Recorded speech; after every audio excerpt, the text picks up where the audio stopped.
তাকালে মেয়ে দেখতে পাচ্ছি। খুব অল্প সত্য কথা বললে অনেকে গায়ে লেগে যায়, তবে এখানে অনেকে হয়তো নাই বলতে পারি আমি আমার সমাজটা একটু দূরে। এইরকম যাদেরকে দেখেছি, আর বললাম না, এইরকম যাদেরকে দেখেছি এক সময়, যারা বিভিন্ন সম্ভ্রান্ত পরিবারের সাথে সম্পর্ক রেখেছে, ভালো থাকার চেষ্টা করেছে, তাদের আনুকূল্য পেয়েছে, তারা আজও কৃতজ্ঞ, তারা আজও কৃতজ্ঞ, কিন্তু তাদের সন্তানরা ওই সম্পদের উপরে বসে বসে ওই সকল লোকদের সম্মানকে বেড়ায় করছে।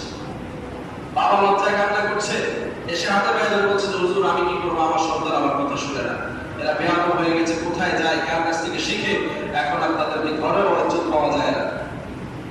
বাবা মা একা একা খায়, সন্তানগুলো আলাদা সংসার সাজিয়ে বাবার খবর রাখে না, স্ত্রীদের কথায় মা বাবাকে পর্যন্ত বাড়ি থেকে বের হয়ে যাওয়ার ইশারায় গীত করে, আছে না নাই?